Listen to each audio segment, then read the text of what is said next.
안녕하세요. 30대 직장인 SS준입니다.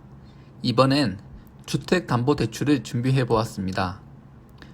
요즘 제 주위에선 금리가 계속 올라감에 따라 다시 2%대의 금리가 오기 전까지는 매매를 지양해야 된다는 말이 많습니다.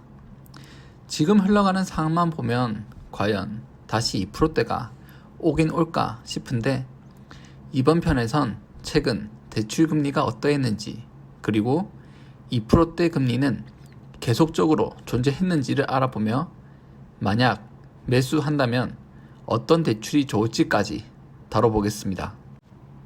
이 표는 17년부터 22년까지 총 6년간 대표 시중은행 주택담보대출 금리 현황을 정리한 것입니다.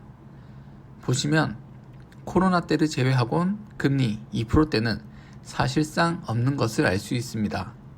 현재 6월 금리 기준으로는 코로나 때를 제외하고 금리를 비교하면 현 금리가 뉴스에서 말하는 것과는 달리 그리 과도하게 오른 것은 아니다 라고 판단할 수 있겠습니다. 은행연합회 소비자 포털에는 아직 7월 금리가 나오지 않았지만 제 개인 시중은행 금리를 알아본 결과 5년 고정, 나머지 변동금리 일시 4.3% 정도 나오는 것을 알 수 있었습니다. 다만 금리가 지금 추세처럼 계속적인 상승을 보인다면 연말에는 정말 6에서 7% 정도까지 올라갈지도 모르겠습니다. 매매 시엔 과연 어떤 대출이 가장 유리한지 찾아본 결과 디딤돌 대출과 보금자리론을 들 수가 있겠습니다. 먼저 디딤돌 대출의 경우 신청 대상이 부부 합산, 연소득 6천만원 이하의 무주택 세대주이며 단 생애 최초이거나 신혼 2자녀 이상의 경우엔 7천만원까지 대상이 되겠습니다. 신청 시기는 소유권 이전 등기, 접수일로부터 3개월 이내이며 주택 요건은 가격 5억원 이하, 주거 전용 면적 85m² 이하 주택이 해당이 되겠고, 저처럼 30세 이상 미혼일 경우엔 3억 이하, 60m² 이하 주택만 가능하겠습니다. 지역마다 다르겠지만 현재 집값을 보면 미혼인 분들에겐 조금 조건이 까다롭겠습니다. 대출 금리는 1.85%에서 3%대로 생애 최초 주택을 구입하는 신혼인 분들에게 가장 금리가 저렴하겠습니다. 화면을 멈추고 한번 표를 천천히 보시는 걸 추천드립니다. 다음은 보금자리론입니다. 보금자리론은 총 3가지 종류가 있습니다. 한국주택금융공사 홈페이지를 통해 신청하는 유보금자리론, 대출거래 약정 등을 전자적으로 처리하는 아낌이 보금자리론, 은행에 방문해서 직접 신청하는 T보금자리론이 되겠습니다. 신청 대상은 무주택자 또는 1주택자이며 1주택자의 경우 규제지역이라면 기존 주택 처분 기한이 1년이 되겠고, 기타 지역일 경우엔 2년이 되겠습니다. 소득 기준은 미혼 및 부부일 경우 합산 시 7천만원 이하가 되겠습니다. 대신 신혼가구일 경우엔 8,500만원 이하가 되겠으며 주택 면적은 디딤돌과 같이 85m² 이하가 해당이 되겠습니다. 그리고 다자녀 가구일 경우엔 미성년 자녀 1명일 경우 부부 합산 연소득 8천만원 이하, 2명일 경우엔 9천만원 이하, 3명 이상일 경우엔 최대 1억 이하가 되겠습니다. 다만 디딤돌과 같이 만기까지 고정금리이긴 하나 현재 금리가 많이 오른 관계로 금리가 디딤돌에 비해 많이 높은 것을 알 수 있습니다. 보금자리론 우대금리를 살펴보겠습니다. 여기 사회적 배려층 우대금리엔 최대 2가지까지 선택되기에 최대 적용이 0.8%가 되며 미분양 우대 조건이 해당이 되더라도 중복이 되지 않아 최대 0.8%가 되겠습니다. 만약 우대 요건에 모두 다 최대 조건으로 해당이 된다면 1.02%가 되겠으며 보통 0.62%나 0.82%가 되겠습니다.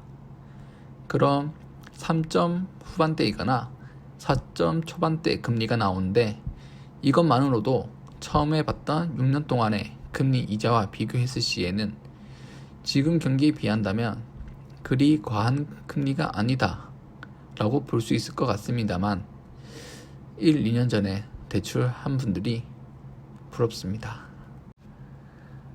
참고로 만약 대출 상품에 해당 조건이 되지 않는다면 시중 주거래 은행에 해야겠지만 혹 연봉 인상률이 높거나 성과급을 잘 받아 목돈을 바로 대출 일부를 갚을 수 있다면 카카오뱅크 대출이 유리할 수도 있습니다. 원래는 수도권에만 대출이 가능했지만 7월부터 지방까지 확대가 되었으며 특히 이벤트로 중도 상환 수수료가 무료입니다. 시중은행에선 3년 이내 중도 상환할 시에 수수료가 붙지만 카카오뱅크엔 그게 없어 만약 1, 2년 내에 금리가 낮아진다면 대한대출로 갈아타기도 한결 수월하겠습니다. K뱅크 같은 경우엔 대한대출만 가능한데 금리가 좀 더 저렴하니 카카오뱅크 갔다가 K뱅크 가셔도 금리 혜택이 조금은 더 유리할 수도 있을 것 같습니다. 그리고 주택담보대출 시 이자 소득 공제 가능하다는 사실 알고 계셨나요? 기준시가 5억 원 이하, 상환기간이 15년 이상인 경우 이자 상환액에 대해 100% 공제가 가능하며 최대 한도는 1,800만 원까지 가능합니다. 이미 주택담보대출을 받으신 분들은 금리 인상에 대해 걱정이 많으시다고 알고 있습니다. 이 사항에 괜찮은 상품들이 있어 공유드립니다. 첫째, 안심전환대출로 이 대출 상품은 기존 변동금리를 고정금리로 바꿔주는 상품입니다.